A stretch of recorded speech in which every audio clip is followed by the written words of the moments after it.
gente inclusive conversou com duas pessoas que até trabalham com a gente, e os relatos são exatamente esses, né? E o que a gente percebeu é que essas pessoas tanto precisaram da ajuda do psiquiatra, porque é uma doença que precisa ser tratada pelo psiquiatra, muitas vezes com medicamento, mas também com uma ajuda terapêutica, né? E a gente gravou um depoimento de cada uma dessas pessoas e também de uma psicóloga. Vamos assistir juntos? Opa. Vai te ajudar também, prazer. pode rodar.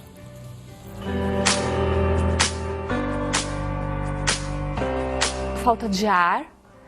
Parecia que eu puxava o ar, não vinha, não conseguia respirar. Eu sentia uma taquicardia, assim, meu coração acelerava.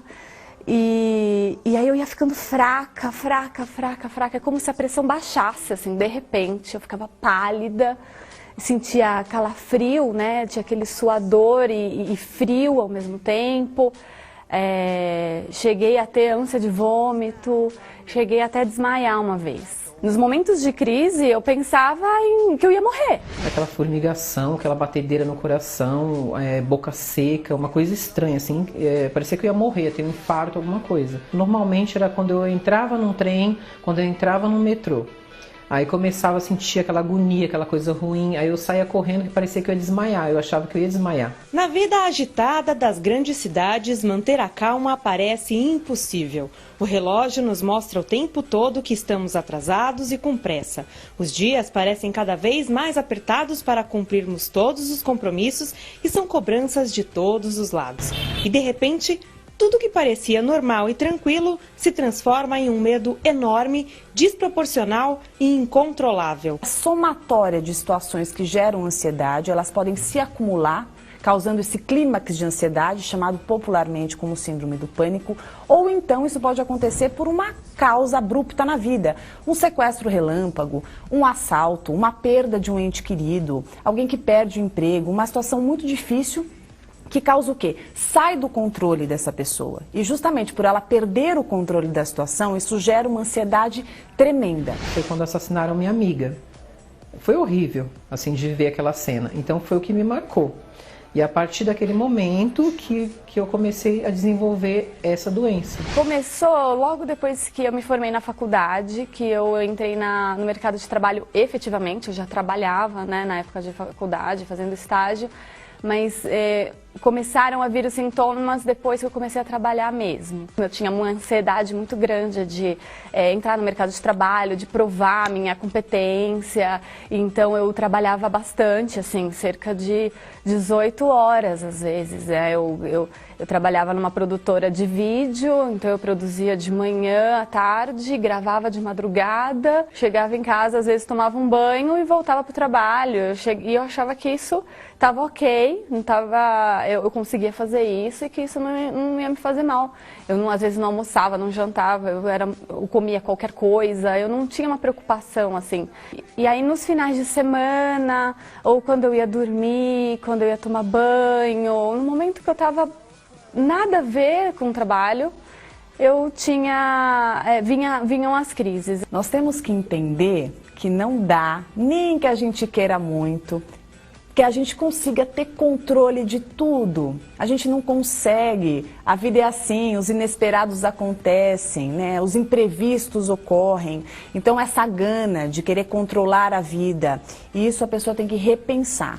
Porque esse excesso de movimento controlador faz com que o indivíduo se torne cada vez mais ansioso, dando espaço, se ele tiver uma predisposição genética orgânica, a desenvolver a síndrome do pânico. Eu resolvi ir ao psiquiatra e ao psicólogo. Eu comprei todo o medicamento e comecei a tomar. Só que o primeiro medicamento que eu tomei, eu pensei que eu fosse ficar mais calma, que ia me baixar toda aquela angústia, aquela ansiedade ia passar. Pelo contrário, eu comecei a ficar elétrica dentro de casa. Eu ligava o som, daqui a pouco o som estava ligado, eu ia para a televisão, tinha amigos meus sentados conversando, eu não conseguia ficar com eles.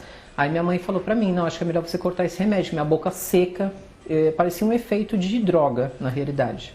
Aí eu parei de tomar esse medicamento, voltei ao psiquiatra e ele me passou um outro, me deixou já mais calma.